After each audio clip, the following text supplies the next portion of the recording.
Jadi Pak, kita kelompok NU mau menanyakan pertanyaan wawancara.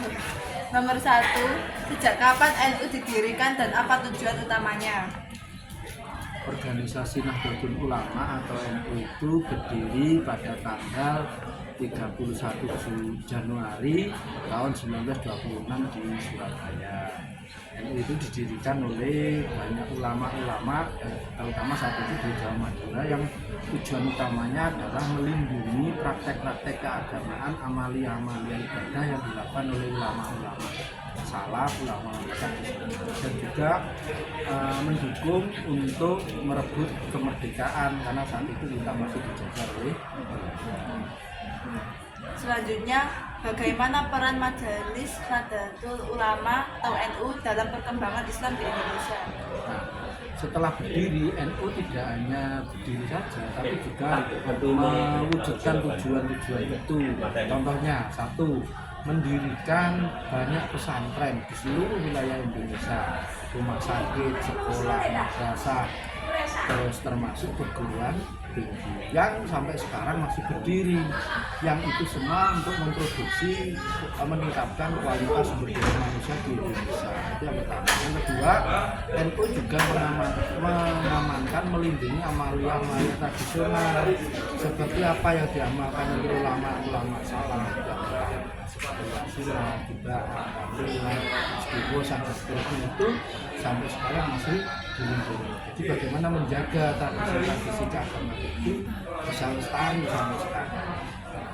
Selanjutnya, bagaimana NU berperan dalam perjuangan kemerdekaan Indonesia? Nah, ini yang menarik karena salah satu tujuan NU berdiri itu adalah merebut kemerdekaan dari Belanda, dan alhamdulillah jangan dikira banyak pahlawan nasional yang sebenarnya punya relasi, punya hubungan kuat dengan kiai NU. Contoh, Pak Karno itu ketika mau memproklamasikan dan merebut kemerdekaan itu dalam diplomasi, beliau selalu minta saran kepada Kiai Haji Mas Ari sebagai pemimpin tertinggi di NU saat itu, namanya Rais Akbar.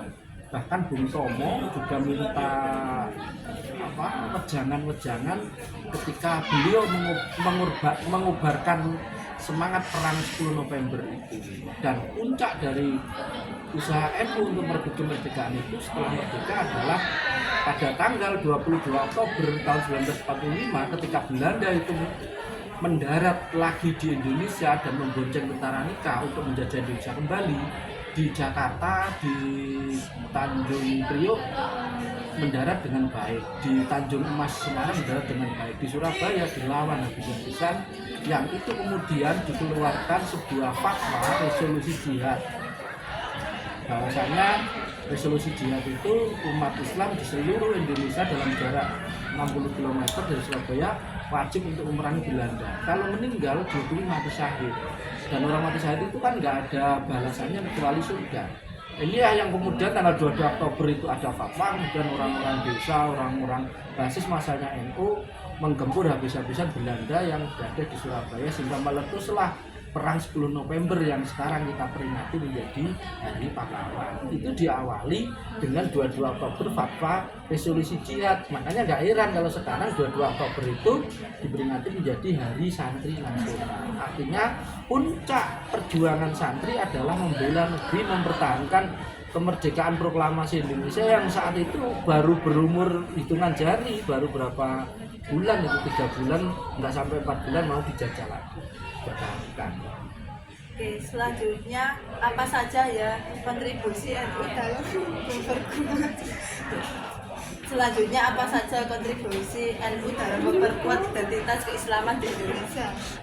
Nah, di NU itu, di pengurusan NU tidak hanya membahas masalah agama saja, tapi juga NU mengurusi pendidikan.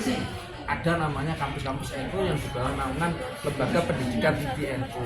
Yang sekolah dan madrasah itu diurusi namanya Ma'arif.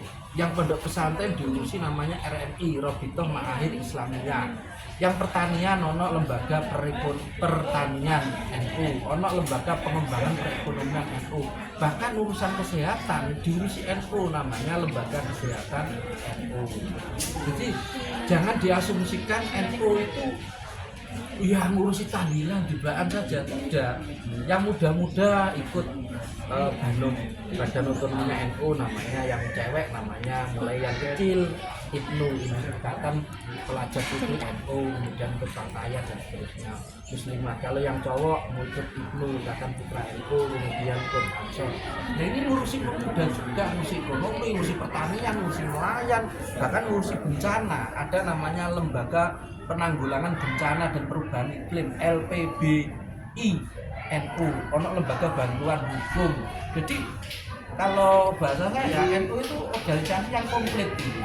Apa saja diurusi, tidak hanya ngurusi wong tahlilan, tidak hanya ngurusi wong manten, semuanya diurusi. Tinggal kita mau dalam tanda kutip memanfaatkan NU. Oh saya ingin bermanfaat di sini, ya sudah. Kita ikut yang ini, lembaga-lembaga itu banyak, karena NU ingin bermanfaat di semua sektor. Jadi jangan dikatakan NU, oh itu tahlilan toh, bukan yang diurusan. Selanjutnya, bagaimana NU mengatasi tantangan dan perubahan sosial yang dihadapi oleh umat Islam di Indonesia? NU itu kan pedomannya kami itu kodimisoleh bagi jadi al-Islam. Artinya apa? Mempertahankan yang lama yang masih bagus dan mengambil sesuatu yang baru yang lebih bagus. Artinya apa? NU itu dinamis. Artinya dinamis, dia akan sesuai dengan perubahan zaman. Contoh, kalau dulu pendiri-pendiri NU itu berjuangnya dengan mengangkat senjata, dengan perang. Kalau sekarang NU nggak mungkin perang. Perangnya NU adalah melawan kebodohan dengan pendidikan dan menyehatkan masyarakat, sehingga mendirikan rumah sakit, poliklinik dan seterusnya. Banyak sekolah, madrasah, pesantren, kampusnya NU. Nah itu NU perang sekarang, perangnya di situ dengan politik. NU sekarang lagi-lagi rawan politik. NU tidak kemana-mana. NU tidak pernah mendukung siapapun, caleg manapun, presiden manapun tidak didukung. Karena buat NU yang menang itu harusnya Indonesia, bukan capresnya. Jadi dengan siapapun yang menang, NU pasti akan kerjasama untuk memajukan Indonesia. Bukan capresnya, bukan partainya, tapi yang dimajukan NU adalah Indonesianya, umat Islamnya. Sehingga NU bisa dengan karakter seperti itu bisa dinamis dengan semua zaman, pasti akan terus bisa hidup. Tapi kalau misalnya, tapi nggak mungkin NU hanya mendukung satu capres, nah, nanti kalau kalah ya habis itu. Tapi kalau tidak mendukung siapa-siapa, tapi siapa yang menang didukung, karena yang didukung adalah Indonesia maju lah ya, itu nanti akan maju. Selanjutnya yang terakhir, bagaimana pandangan NU terhadap modernisasi dan globalisasi dalam konteks keislaman di Indonesia?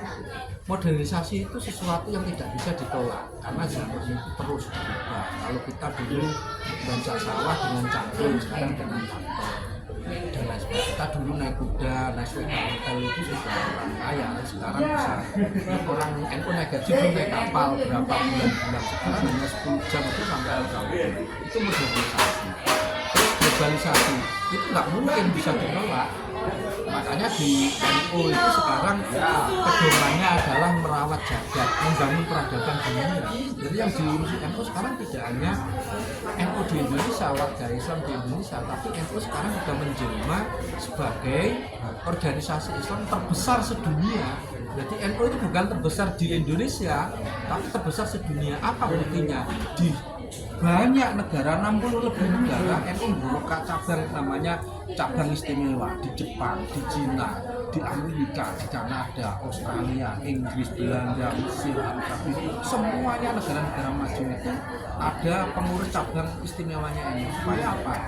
kekuatan-kekuatan itu menjadi bangunan peradaban bagi dunia. Jadi tidak sekarang NU tidak hanya berpusat di Indonesia saja pembangunannya, tapi membangun peradaban dunia yang akan sesuai dan bermanfaat bagi umat manusia dimanapun. Dan itu tidak hanya untuk umat Islam, yang namanya dunia, namun orang selain Islam juga berharap kedamaian itu tercipta di seluruh dunia. Saya kira itu. Terima kasih Bapak Mukani untuk menjawab pertanyaan Sama, wawancara semoga ini. bermanfaat. Iya. Saya. Baik. Assalamualaikum warahmatullahi wabarakatuh.